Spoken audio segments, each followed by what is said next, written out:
ahora sí ya regresamos. Está con nosotros Jesús Alberto Cano Vélez, el presidente de la Sociedad Hipotecaria Federal. Director general de la Sociedad Hipotecaria Federal. ¿Cómo está, señor director general? Ah, muy bien. En primer lugar, feliz año. Feliz año. ¿Cómo estás? Feliz año. Bienvenido. Ah, muchas gracias. No, bien, muy bien. Yo creo que buen sector la vivienda, cuenta. Empezó mal. No, sí, sin duda. Es un sector, lo de la vivienda es bien interesante, hay que recordar. Llegó Peña Nieto, cambió las reglas de vivienda, se armó un merequetengue, tronaron las grandototas y empezaron a surgir empresas medianas desarrolladoras de vivienda. Y de repente lo que se veía como una catástrofe en el sector, resultó que es uno de los que les va bien. Cuéntanos. Pero eso último que dijiste, llegó Peña Nieto y quebraron. Las reglas de vivienda. Bueno, había que cambiarlas. ¿Sí? ¿Por qué? Porque el modelo anterior generó muchos problemas en México, sobre todo la enorme dispersión que se dio en el país. Las ciudades crecieron 7 veces en superficie, cuando la población ha crecido 2 veces en los últimos 30 años. El problema ya estaba, nada más. Exactamente, por eso aclaro la frase. Claro, no es porque haya llegado Peña Nieto, el presidente, haya quebrado las grandes. Que fue el empujoncito. No, lo que sucede es que ya venían mal estas empresas hacia finales del 2002. Los alfileres. Y, bueno, sí, pero estaban mal, de acuerdo. Entonces, se cambió el modelo, un modelo más sustentable, un modelo equilibrado en términos de diseño, de verticalización, de densificación de las ciudades, de sustentabilidad sobre todo. Y lo más importante es que se crea la Secretaría de Desarrollo Agrario Territorial Urbano, SEDATO. Era una petición de muchísimos años atrás. Cuando yo era diputado federal, planteábamos, y era diputado federal de la oposición, planteábamos una cabeza de sector. Acuérdense que el área de la vivienda era una subsecretaría de Sedesol. Y como que la Secretaría de Desarrollo Social en aquellos momentos, estoy hablando de los años anteriores, sexenios anteriores, no le daba la importancia debida al tema de la vivienda, como que era un pegote en la Secretaría de Desarrollo Social. Entonces nosotros decíamos, hay que crear una Secretaría de Desarrollo de Vivienda. Entonces se creó la SEDATO y consolida toda una gran coordinación interinstitucional entre todos los organismos nacionales de vivienda.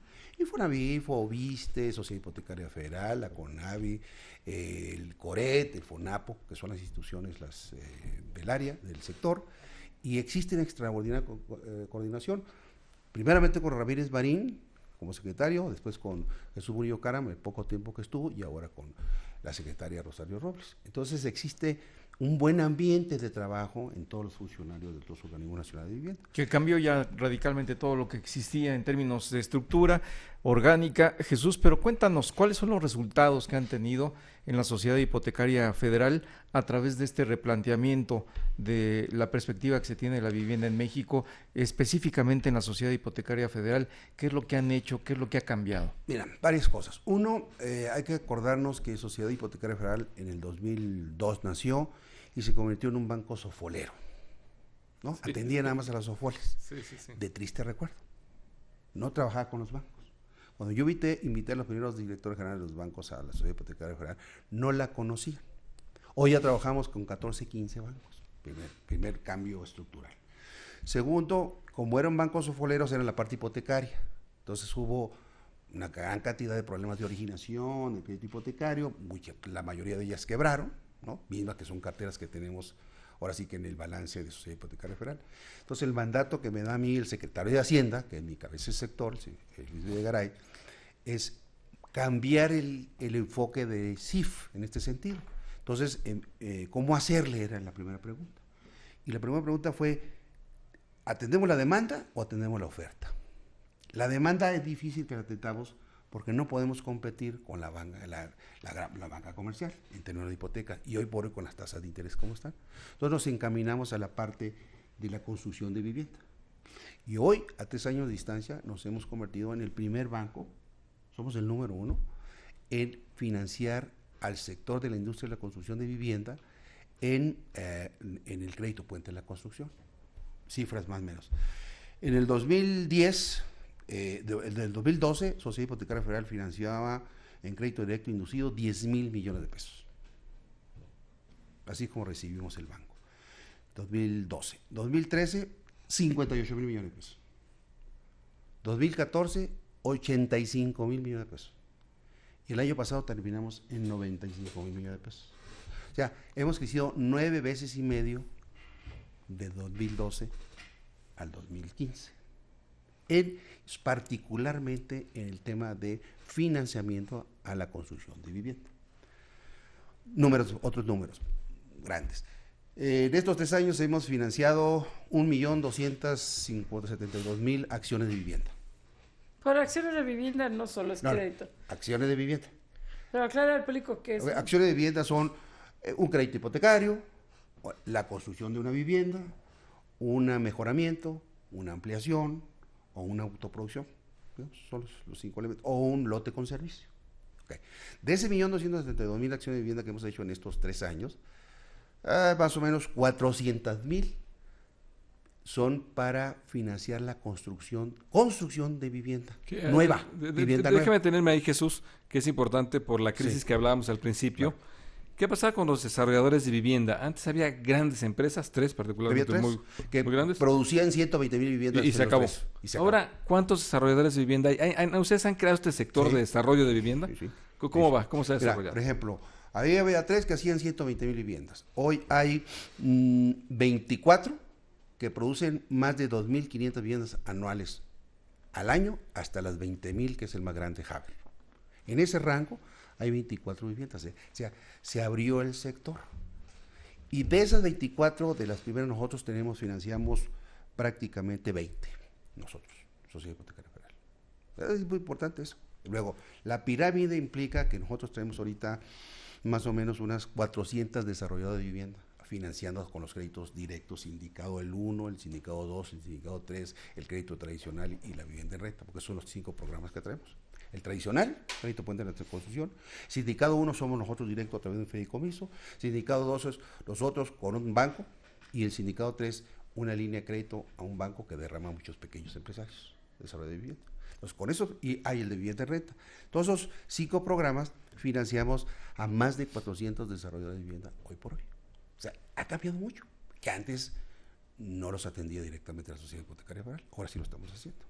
O sea, es un cambio estructural enorme, derivado de 2 cosas. El nuevo mandato que nos da la reforma financiera. La reforma financiera nos da un mandato, es prestar más y más barato.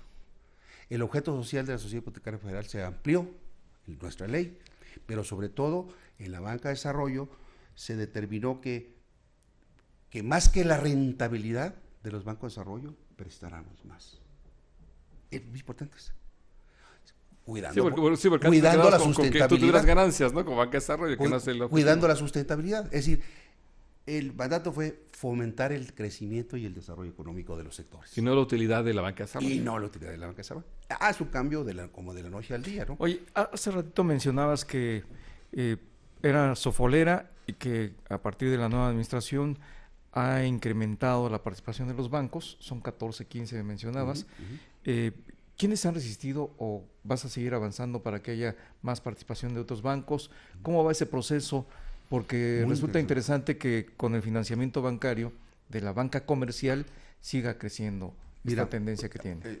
Más o menos actualmente, todo el total del crédito que traemos para a los desarrollos de vivienda, el 30% es directo con nosotros y el 70% son con garantías a la banca en crédito puente de la construcción. Nosotros estamos financiando en par y paso, 50-50%, a 2 bancos ahorita, los 2 más grandes hipotecarios de este país, no digo nombres, por razones obvias, ustedes saben cuáles son los 2 más grandes, todo su portafolio que tienen estos 2 bancos a los desarrollos de vivienda, al 50% cada uno. Y estás sin ningún problema de financiamiento, sin ningún problema de mora.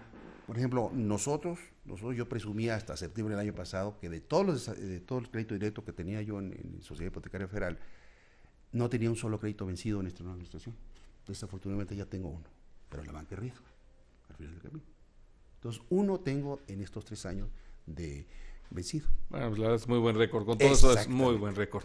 Oye, la meta para 2016, ahorita te decíamos, hay un problema que yo creo que es importante, ahorita tú me estabas diciendo, el 72% de los créditos están en UDIs o en salarios mínimos, y con la nueva UMA... 79, peor tantito. 79. Con la nueva unidad de medida, la actualización que ya se aprobó en la reforma constitucional, van a tener que sustituirse todos estos créditos de salarios mínimos para que no afecte el incremento, se van a tener que poner en pesos. ¿Qué se está haciendo? ¿Cómo se va a hacer? Mira, es una muy buena pregunta. Mira, de el 79% de 1.800.000 millones de pesos, es un poco más de 1.800.000 millones, que es el saldo de la cartera hipotecaria de todo el sistema bancario mexicano, más o menos, que son un poco más de 6 millones de créditos, ¿ok? 6 millones de créditos que vale 1.800.000. Desde el 79% está en UDIs y salarios mínimos. La mayoría de esos, va del 70% también, son de Infonavit, el 8-9% es de Foviste, el 6-7% de la banca comercial y el 2% de Sociedad Hipotecaria Federal y Fobi, que es lo que tengo yo, más o menos por ahí. Ya en el caso de Infonavit, ya trae un programa piloto a partir del año pasado, de 15,000 créditos. Apenas. Porque pues tiene una complicación. Deshacer, como es el caso nuestro, deshacer de las coberturas que se tenían, pues es muy costoso. Claro. Eso tiene que hacer las coberturas. Por ejemplo, imagínense, cuando hicieron las coberturas en UDIs y en salarios mínimos de CIF vía FOBI, en el 2007, por allá, la tasa por la cual se contrató era del 4% tasa de inflación. ¿Ven?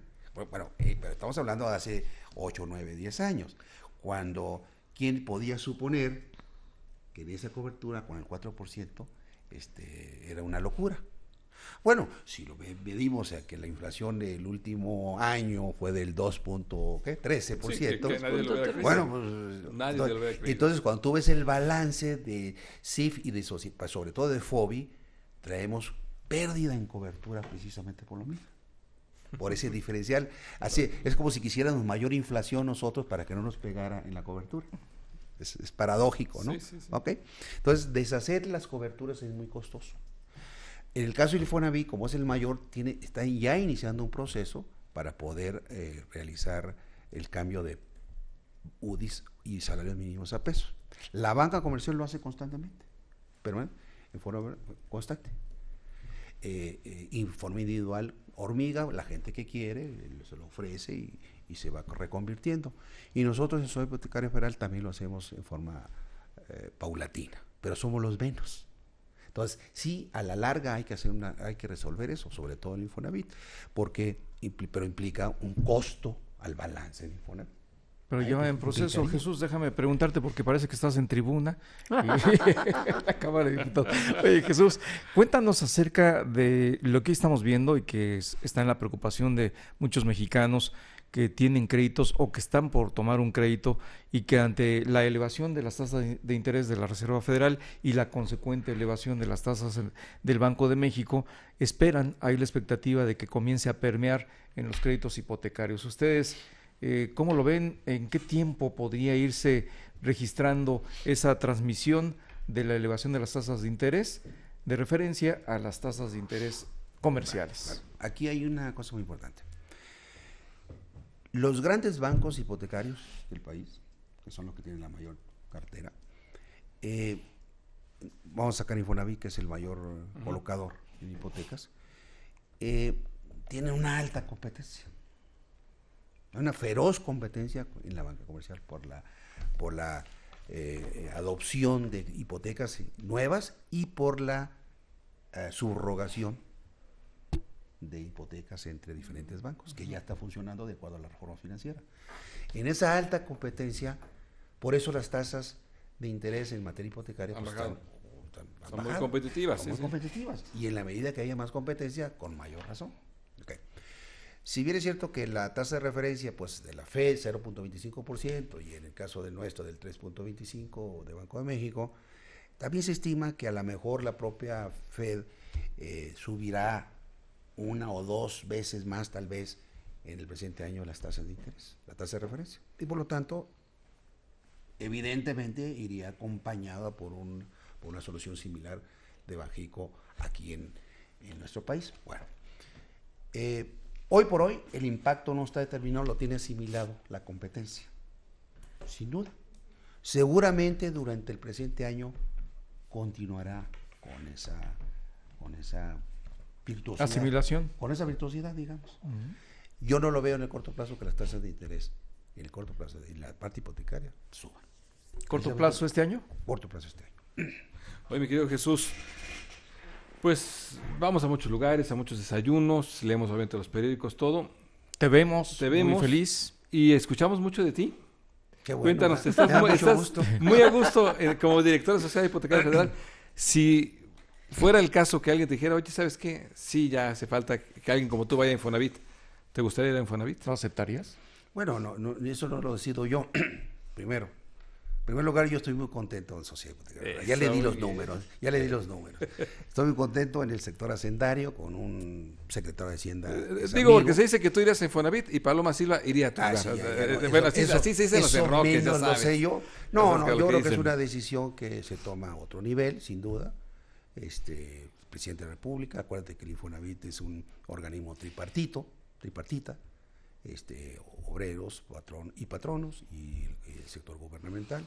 Entonces tiene que haber una conciliación de intereses, sin duda, hacia el interior del organismo, y es una decisión que se toma en otros niveles, y yo pues soy un soldado de la vivienda hoy por hoy en el banco. Hay de hecho varios nombramientos pendientes, el del Infonavit, que es importantísimo, el presidente de la CRE, de la Comisión Reguladora de Energía, está acéfalo, los nuevos comisionados de COFETEL y de la Comisión Federal de Competencia. Que supuestamente ya los eligieron, ¿no? Ya están los 5 que pasaron, pero ahora tienen que elegir quién será el presidente, eso todavía no se sabe, ¿no? Hay varios nombramientos. El que ya es un hecho que ya entró, y a ver si hablamos con él, es el del INEGI, Santaella, él ya está nombrado. Sí, estábamos esperando que tomar ahí la oficina y calentar la silla. Sí. Pero en tu caso, tú nos dices, Jesús, que estás feliz en la Sociedad Hipotecaria Federal, sí. Pero siempre hay posibilidad de mejorar y ser más feliz. Sin duda, depende de tu umbral de felicidad. Ahorita yo soy feliz en Sociedad Hipotecaria Federal. Depende de tu umbral de felicidad. Oye, la meta para el 2016, esa sí te toca en vivienda. Meta, ¿va a subir cuánto? Yo creo que, los números que yo les di de 10,000, 58,000, 85,000 y 95,000 y hemos crecido 9 veces y medio, sin duda no puede ser infinito el crecimiento. Sí, claro. Por una razón muy sencilla, porque el sector está limitado, es un sector chico al final de cuentas. Son 1,100 desarrolladores de vivienda, de los cuales atendemos 400 aproximadamente. Entonces, está determinado, tiene sus propios límites. Claro. Y el sector mismo lo tiene. Cuando era la bonanza de la parte hipotecaria hacia finales de los 2007, 2008, por ahí, antes de la crisis, del 2008-2009, había gran financiamiento en términos de saldo por parte de la banca. Llegó a tener el saldo de crédito de la construcción algo así como 65,000 millones de pesos. En el 2012-2013 se cayó a la mitad, a 30,000 millones de pesos. Ahorita andamos en 45 o 50,000 millones de pesos, el saldo total. Entonces, quedémonos así, no podemos forzar las cosas. Yo creo que forzar al sector sería calentarlo. Hay una demanda dura muy claramente atendida por parte de Infonavit, la banca comercial, Fobiste y todos nosotros. ¿Qué tanto? Llevémoslo así, no nos volvamos locos, vamos a decir. Está bien. ¿Qué tanto hace falta una mayor capacidad adquisitiva, la mejoría del ingreso de los mexicanos? En un minuto, porque se acaba el programa. Sin duda que sí, el grave problema pues es la asequibilidad que debe tener los mexicanos, sobre todo los de menores ingresos, para adquirir una vivienda. Por eso la política de subsidios de la SEDATU, de la CONAVI, de la que aprueba la Cámara de Diputados, se mantiene ante la propuesta del presidente de la República en los niveles de los 10,000, 11,000 millones de pesos, lo cual hace que sea asequible a la gente. Pues qué gusto verte. Gracias. Jesús, como director de el director general de la Sociedad Hipotecaria Federal. Muchísimas gracias por haber estado aquí con nosotros.